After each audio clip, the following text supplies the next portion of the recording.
BJP সরকার পশ্চিমবঙ্গের ক্ষমতায় আসার পরপরই সীমান্তে কাঁটাতারের বেড়া দেওয়ার সিদ্ধান্ত নিয়েছে। এরই মধ্যে শুরু হয়েছে প্রক্রিয়া। এমন পরিস্থিতিতে দুই দেশের সম্পর্কে কী ধরনের প্রভাব পড়তে পারে এ বিষয়ে আমরা জানবো, এবং আমাদের সঙ্গে দিল্লি থেকে যুক্ত হয়েছেন আন্তর্জাতিক সম্পর্ক বিশেষজ্ঞ অয়নজিৎ সেন। অয়নজিৎ, আপনাকে চ্যানেল 24-এ স্বাগতম। এবং আপনার কাছে আমার প্রথম প্রশ্নটি হচ্ছে শুরুতেই যে সীমান্তে যে কাঁটাতারের বেড়া দেওয়ার যে প্রক্রিয়া ইতিমধ্যে শুরু হয়েছে, সর্বপ্রথম আমাদের দু দেশের সম্পর্কে এটির সবচেয়ে বেশি প্রভাব কি পড়তে পারে? দেখুন, এটাতে দুদেশের সেই অর্থে কোনো প্রভাব পড়বে না। কারণটা বলছি। কারণটা সম্পূর্ণ একটা জিনিসে নির্ভর করে যে এই ব্যাপারটা নিয়ে আলোচনা অলরেডি আগে দুই দেশের মধ্যে চলছিল। এবং আপনার এটুকু হওয়া যায় যে ধরুন 2100 কিলোমিটারের ওপরে যেটা সীমান্ত অঞ্চল ভারত এবং বাংলাদেশের পশ্চিমবঙ্গের মধ্যে দিয়ে যাচ্ছে, মানে পশ্চিমবঙ্গের সঙ্গে যে সীমান্তটা আছে সেটার মধ্যে এখনো প্রায় 600 কিলোমিটারের ওপরে কিন্তু সেই কোনো ধরনের কোনো বেড়া বা ওয়াল যেটাই বলেন কিছু নেই। সুতরাং এটা সিকিউরিটির দিক থেকেও যদি আমরা দেখি, সুরক্ষার দিক থেকেও যদি দেখি, এটা খুবই জরুরি, দুই দেশের জন্যই জরুরি এটা, যে এরকম একটা, মানে এটা কোনো ধরনের এমন ভাবে জিনিসটাকে নেওয়া উচিত না যেটা একটা কোনো রং মেসেজ গেল।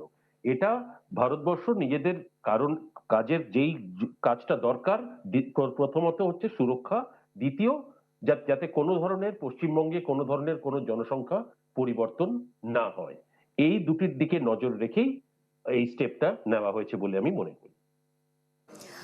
আপনাকে ধন্যবাদ। এবং দুদেশের সম্পর্কটা তো 2024 সালের পর থেকে কিছুটা ছন্দপতন হয়েছে, এবং আমাদের বাংলাদেশ ভারতের যে সম্পর্কে যে স্বাভাবিক একটা ছন্দ সেটি ফিরিয়ে আনতে এই মুহূর্তে সবচেয়ে জরুরি উদ্যোগ কি হতে পারে বলে আপনি মনে করেন?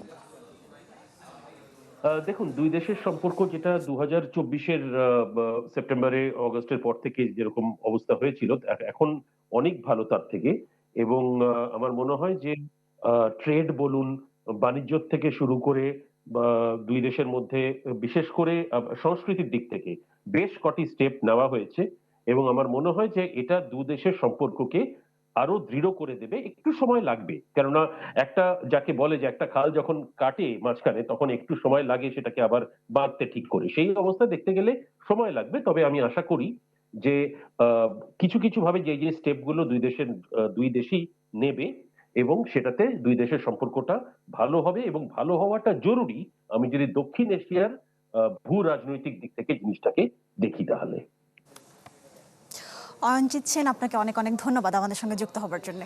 ঈদ আসবে, সাথে ক্যাশব্যাকও আসবে। নিজের বা প্রিয়জনের জন্য কেনাকাটায় এবারও নগদ পেমেন্টে পাচ্ছেন দারুণ ক্যাশব্যাক। তাই যাই কিনুন, পেমেন্ট করুন নগদে।